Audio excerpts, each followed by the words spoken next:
Welcome to Sports Geek Throwback.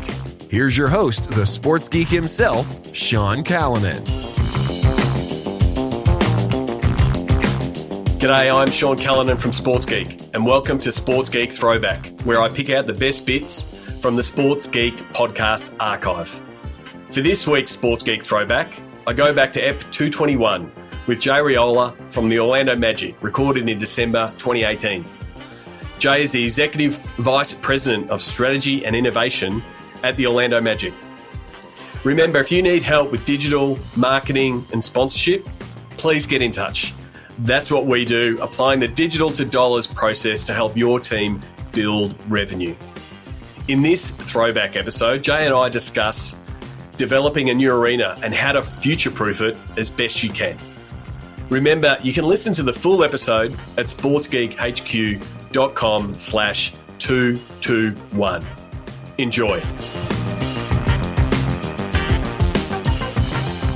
Going into that space of business development and strategy and started looking at, buzz terms of big data and how do we tackle our data. And, in that 2007 to 2010 period, there was lots of change and lots of the industry was starting to really dive into that space. And then you're in this, arena project early on, working with, architects that are looking at building out, a future-proof the venue and what's it going to look like 5 or 10 years on. How do you straddle over the last 10 years when you've been in these strategy type roles, having a foot in both camps of what can I provide now that provides the business solutions now, but also have a foot or a vision looking at 5, 10 years down the track.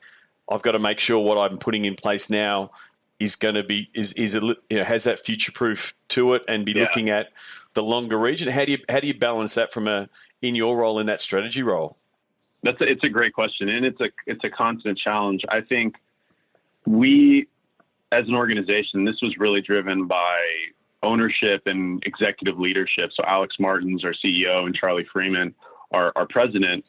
One, they wanted to hang our hat on technology and knew that being a technologically advanced venue was going to be really important, not only when we opened in 2010, but investing in infrastructure to provide flexibility to kind of grow and adapt into the future. And what I would tell you, I don't remember the exact numbers here, but like at the time we opened, we were working with some of our tech consultants, and I think we were in the NBA, had like the beefiest Wi-Fi system of any team. And since we opened in 2010, we've probably invested twice to kind of boost our Wi-Fi in the building. And, perhaps maybe even need to do more of that as we push more and more people onto digital tickets and to use the app to enhance their experience. So one, I think just the recognition that technology was a space that needed to be invested in, and it's not a one-time thing, it's a continual thing, but at least if you can do all that's possible to future-proof and provide the infrastructure and the foundation that can be built upon, that was really important.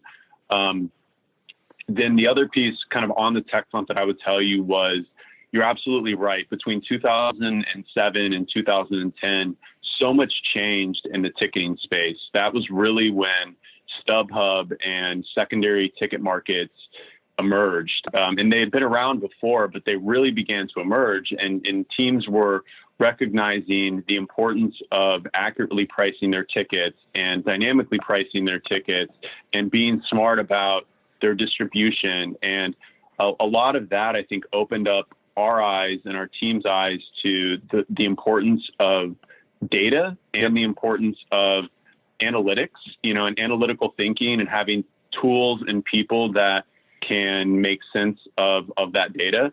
So we, and this is a little bit of just good fortune at the time. Obviously we're investing in a lot because we're moving into a new arena. Yep. Part of that investment was not just technology in the building like scoreboards and video boards, but was investing in an enterprise data warehouse. We began licensing SaaS analytics software. So we made some of those investments as well. But the other piece that I would tell you, kind of almost like pushing technology to the side for just a second, and I think this is the constant, and you're seeing this across a lot of sports across the world, but definitely here in the U.S., are renovations to buildings and renovations to different premium seating areas, to concession areas, to continue to refine what the in-venue experience looks like, because it definitely has changed in the last 10, 20 years, from coming to a game, going to your seat and sitting there watching the game, to coming to the game and having like a fully experiential experience where you're expecting to be entertained in different ways, not just in your seat. So I think that is an area that we're constantly looking at. We're studying other buildings and other teams and other sports, and trying to make sure that our building has flexibility and adaptability to be able to meet some of those changes easily, without maybe a major renovation, but also just kind of constantly keeping an eye on if we ever were to do one, like what would we be inclined to do that would help generate more revenue, improve the fan experience, kind of keep us as one of the best buildings in our minds in the NBA. So I think it is, like you said, it's a constant challenge to be able to say, like, what's the here and now requirement, and also what are we doing for 5 and 10 years down the road.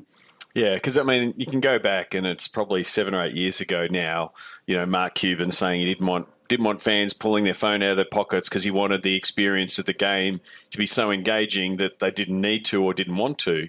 And now that whole experience has changed, and pulling the phone out of the pocket is part of it, but then it's also now part of it, whether it's the ticketing piece, the payments piece, the fact that it's integrated in what they're doing from an entertainment point of view.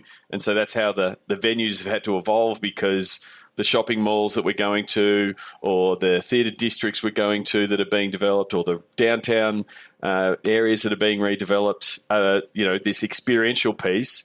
And that's where you're saying, that renovation piece is becoming so important from a venue point of view. It's the expectation of what fans are now they want as part of an experience. They don't just want I'm going to sit down, have my popcorn and watch a ball game. It's that and more.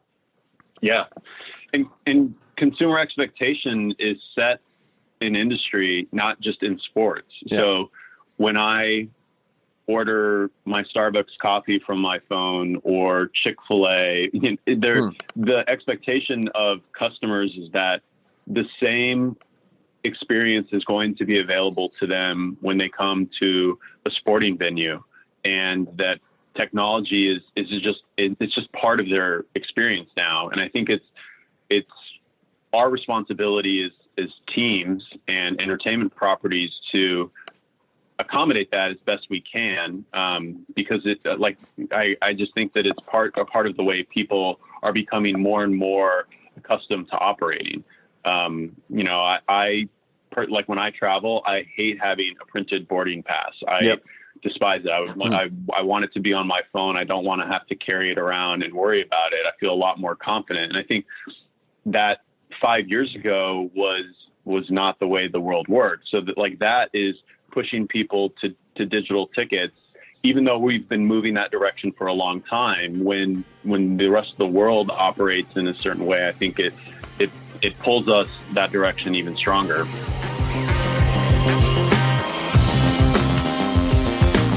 If you like this Sports Geek Throwback episode, please check out the full episode at sportsgeekhq.com. Please share Sports Geek with your sports business colleagues. We appreciate you sharing. We love working with podcast listeners. Please get in touch so we can help your team. Go to sportsgeekhq.com/phone call. All Sports Geek episodes are available at sportsgeekhq.com and all podcast platforms.